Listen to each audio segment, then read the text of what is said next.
Hello everyone! In the Chapter 4 video tutorial, I did not cover the interquartile range, and so I decided to make a short video to supplement that video. To illustrate the interquartile range in Excel, I've made up some data, and I'll calculate the interquartile range on this data. I'll cover interquartile range for both a string of numbers and then also for a simple frequency distribution. So first, here are the formulas for the interquartile range. The interquartile range is simply the third quartile minus the first quartile.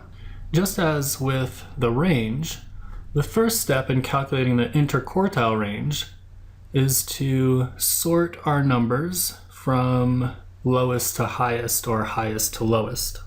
So I'll select my observations, click on Sort and Filter, and sort from smallest to largest. So now we can see that the data's range is from 0 to 80. So if we were calculating the range would be 80, the highest score, minus 0, the lowest score, which gives us a range of 80. If you look at this data, you'll see that that doesn't really make sense. Most of this data is from 0 to 9. There is one case that's much higher.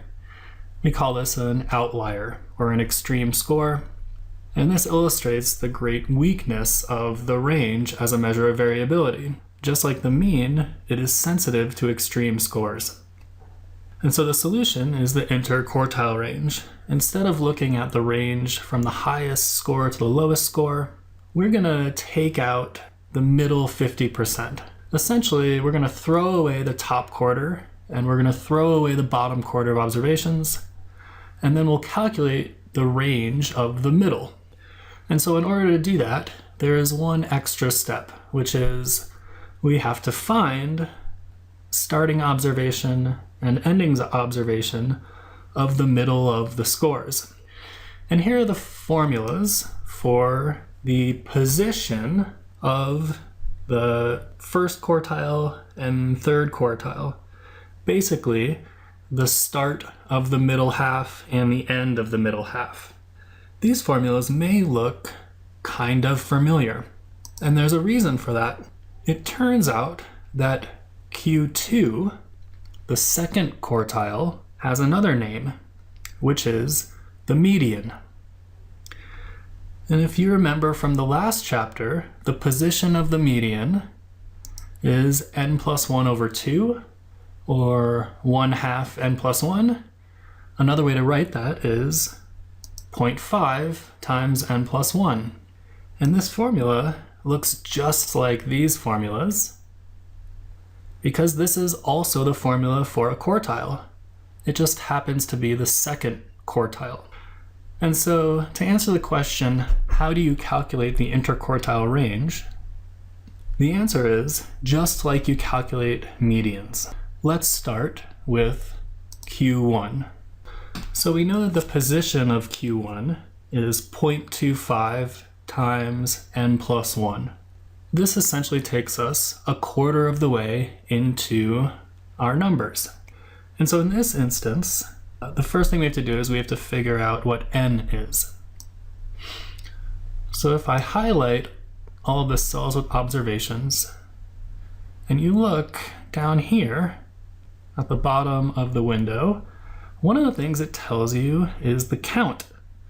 And that's the number of cells that you've just highlighted. And so in this case, I highlighted 15 cells. There are 15 observations. And so my n is equal to 15.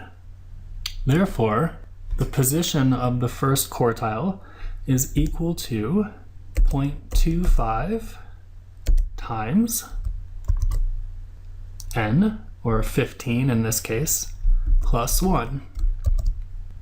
Which gives us a result of 4. And so the first value that we want is the fourth observation in our data.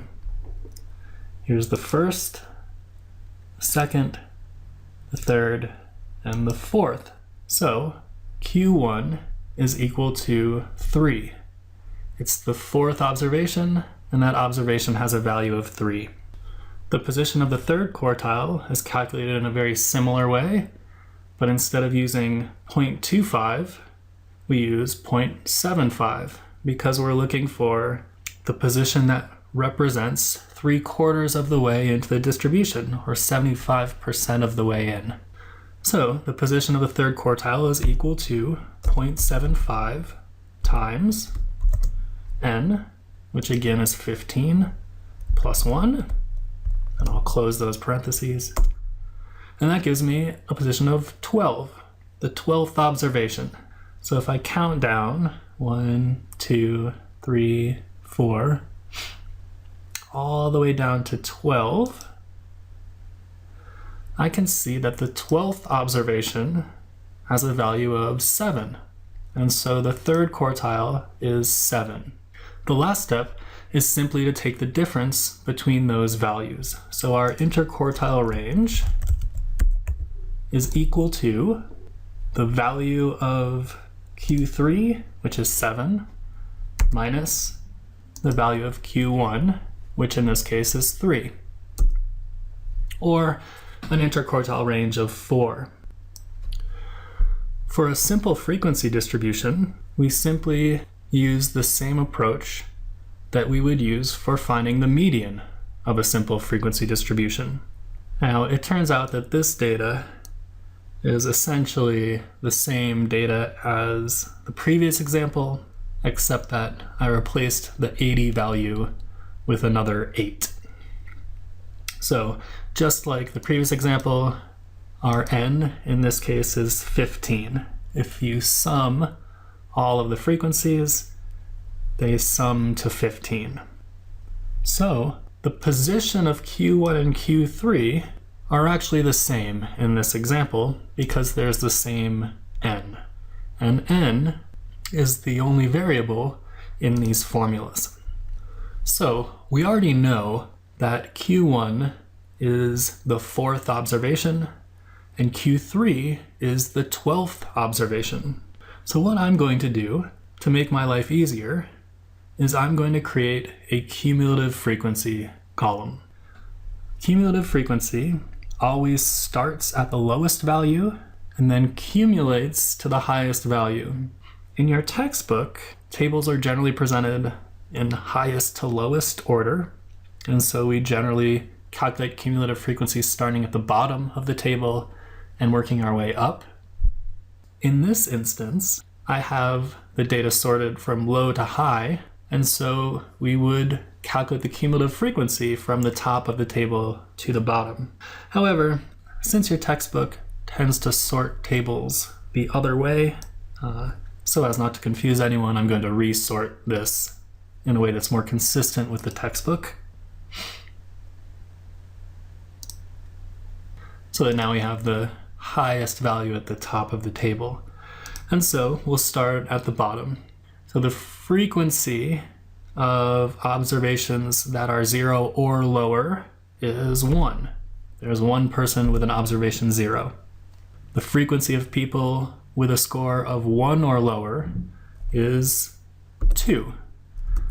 The one person with a 0 and the one person with a 1.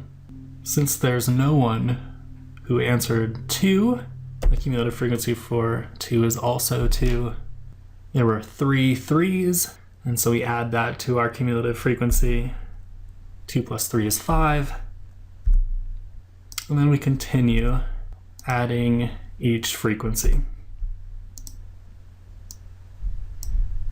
As I've mentioned in previous videos, a good way to check to see whether you've done a cumulative frequency table correctly is that the final frequency should equal n. So it looks like we're okay here. Now, finding the value of Q1 and Q3 are pretty straightforward. So we know that Q1 is the 4th observation. There's one observation in the 0 category. The person in the 1 category brings us up to 2. When we get to 3, the cumulative frequency is 5, right? Which means observations 3, 4, and 5 are all in the 3 category. We're looking for observation 4, and observation 4 is one of these 3s. So our Q1 is 3, just as it was in the previous example, thankfully, since we're using essentially the same data. Next, we have to find the 12th. The observation 6 takes us up to a cumulative frequency of 10. That means that there are 10 people with a value of 6 or lower. But we want the 12th person. Well, person number 11 and person number 12 both said 7. And so Q3, just like the previous example, is 7. So again, the interquartile range is simply Q3 minus Q1, or 7 minus 3, or 4. And to summarize, determining the value of Q1 and Q3 is very much like determining the value of the median, because the median is also a quartile. So, to solve the IQR problems in this chapter, if you have trouble, my recommendation is to look at the video from last week, the video on measures of central tendency, and follow along with the median example, with one exception, and that is, instead of using this formula, the position of the median formula, use this formula instead, the position of Q1. And then, instead of finding the median, you'll have found the value of Q1, and then you can go through that process again to find the value of Q3, and then finally subtract them.